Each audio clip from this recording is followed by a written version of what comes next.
Bonjour à toutes et à tous et bienvenue dans cette nouvelle vidéo consacrée à l'histoire de l'intelligence artificielle. Après avoir exploré ensemble les prémices de l'IA, nous allons maintenant retracer les grandes étapes qui ont marqué son évolution. Entre 1955 et 1970, l'intelligence artificielle fait ses premiers véritables pas.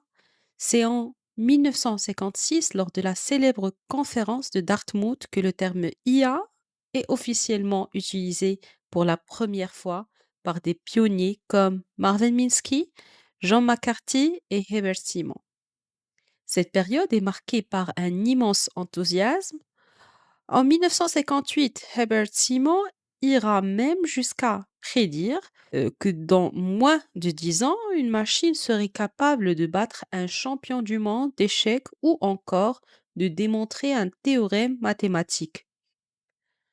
Dans les années 1960, Arthur Samuel apporte une avancée décisive. Il développe un programme capable d'apprendre à jouer aux dames par lui-même. Pour la première fois, une machine réussit à battre un champion américain de dames, illustrant le potentiel incroyable de l'apprentissage automatique, même si ce terme n'existait pas encore à l'époque. En parallèle, des progrès voient le jour dans d'autres domaines comme les échecs et la démonstration de théorèmes. Certes, les prédictions de Simon se révéleront trop optimistes puisque ce n'est qu'en 1997 que le champion du monde Garry Kasparov sera finalement battu par la machine Deep Blue, mais ces premières réussites ont véritablement ouvert la voie à ce que nous appelons aujourd'hui l'intelligence artificielle moderne.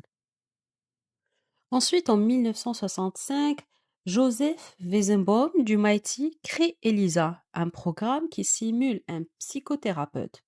ELISA répondait aux questions en reformulant habilement les phrases de l'utilisateur, donnant l'illusion d'une compréhension profonde. Étonnamment, de nombreux utilisateurs ont cru dialoguer avec un être humain. Malgré l'absence de réelle compréhension chez ELISA, son succès a mis en lumière la complexité de l'interaction aux machines. Plus tard, en 1970, le système Shardliu a marqué un pas de géant en étant le premier à véritablement comprendre le langage naturel dans un environnement simplifié de blocs, capable de manipuler des objets virtuels en réponse à des commandes textuelles.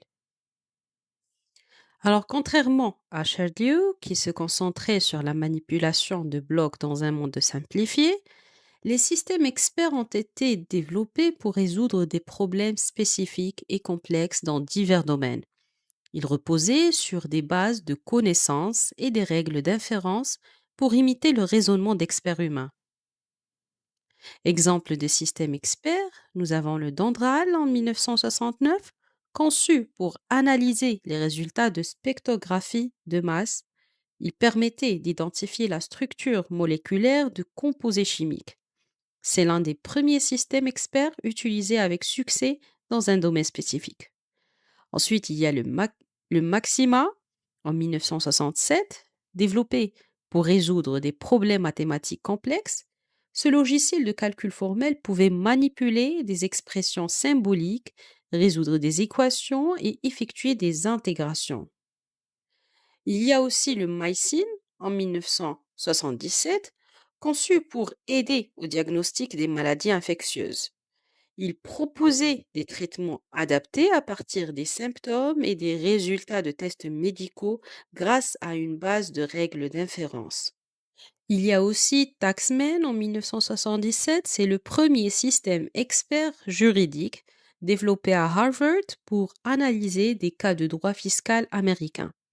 Il illustre l'entrée de l'IA dans le domaine du droit et peut être considéré comme un précurseur des legal tech modernes. Parlons maintenant de l'hiver de l'intelligence artificielle. Alors pendant cette période, dans les années 1970, les premières tentatives pour créer des systèmes d'IA ont échoué à cause de la complexité des problèmes à résoudre et du manque de puissance de calcul. Les ordinateurs de l'époque étaient encore trop lents et peu performants pour traiter les tâches complexes. C'est pourquoi de nombreux projets ont été mis en pause. Les investisseurs ont réduit leur soutien. Malgré cela, certains chercheurs ont continué à travailler dans l'ombre sur des projets qui allaient poser les bases des progrès futurs, notamment dans le domaine de la recherche symbolique et de la programmation logique. Dans les années 1980, avec l'apparition du machine learning, l'intelligence artificielle a pris un nouveau tournant. Jusque-là, l'IA reposait principalement sur des règles programmées explicitement, ce qu'on appelle la programmation traditionnelle. Prenons l'exemple de la reconnaissance d'un chien. Dans la programmation classique, il fallait coder en dur toutes les règles permettant à un programme d'identifier un chien. Cela impliquait de définir manuellement des caractéristiques comme le type d'animal, la couleur du pelage, le nombre des pattes, la forme des oreilles, etc. Donc chaque règle devait être écrite par un développeur et si l'on voulait reconnaître un autre animal, il fallait définir un nouvel ensemble de règles. Cela limitait énormément les capacités des systèmes à traiter des objets plus variés ou plus complexes. Maintenant, le changement avec le machine learning. Alors, avec l'arrivée du machine learning et plus tard du deep learning, ce paradigme a complètement changé. Dans un réseau de neurones, par exemple, on ne programme plus manuellement les caractéristiques d'un chien.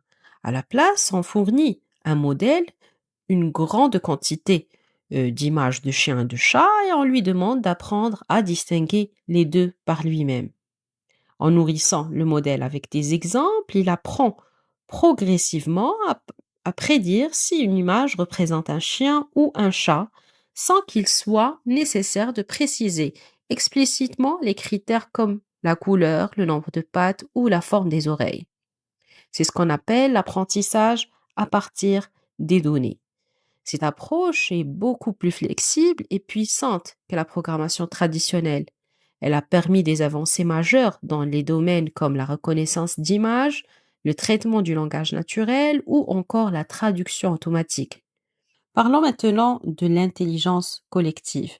Alors à la fin des années 1980, l'intelligence artificielle s'est surtout concentrée sur des théories et techniques permettant de créer des intelligences individuelles, c'est-à-dire des systèmes capables d'accomplir des tâches de manière autonome, mais isolée. Ces systèmes agissent de manière individuelle sans interagir avec d'autres systèmes ou agents. Cependant, dans la nature, il existe un autre type d'intelligence qui a inspiré les chercheurs, c'est l'intelligence collective, qui désigne la manière dont des groupes d'individus relativement simples peuvent accomplir des tâches complexes en collaborant. Nous pouvons observer ce phénomène chez des êtres comme les insectes sociaux, les fourmis, les abeilles, etc., où la colonie dans son ensemble semble posséder une intelligence plus grande que celle de chacun de ses membres. Dans les années 1990 et les années 2000, l'intelligence artificielle a connu une évolution majeure avec l'avènement d'Internet, qui a ouvert des possibilités immenses en matière de partage de connaissances et de communication. Mais cette nouvelle ère a également posé des défis considérables. Comment organiser et traiter ces gigantesques masses d'informations générées chaque jour par des milliards d'utilisateurs? Et surtout, comment extraire des connaissances pertinentes de ce flot continu de données pour résoudre des problèmes spécifiques? C'est là que l'intelligence artificielle et les techniques avancées de recherche d'informations et de fuite de données ont joué un rôle clé. Ensuite, dans les années 2010, donc ces années sont souvent considérées comme l'âge d'or de l'intelligence artificielle, principalement grâce aux progrès spectaculaires réalisés dans les systèmes d'apprentissage automatique et en particulier dans le deep learning et l'apprentissage par renforcement. Durant cette décennie, ces techniques ont permis des avancées significatives dans plusieurs domaines comme le traitement des images, le langage naturel et la prise de décision. Les années 2010 marquent également l'entrée de l'intelligence artificielle dans la vie quotidienne. Des applications comme Siri, Alexa, les systèmes d'assistance vocale sont devenus courantes, rendant l'IA accessible au grand public. En parallèle, les voitures autonomes de Tesla et d'autres entreprises ont commencé à utiliser des algorithmes d'IA sophistiqués pour permettre la conduite autonome. Les années 2020 marquent une étape cruciale dans l'évolution de l'IA avec l'essor des modèles de langage à grande échelle comme GPT-3 d'OpenAI qui a introduit l'IA générative capable de produire du texte, du code et même des images. Ces avancées ont été rendues possibles par des technologies clés comme le big data qui permet de récolter et traiter des quantités massives de données, les GPU qui apportent la puissance de calcul nécessaire et le cloud qui mutualise ces ressources pour les rendre accessibles à grande échelle. Sur ce, c'est la fin de cette vidéo et au plaisir de vous retrouver dans une prochaine vidéo.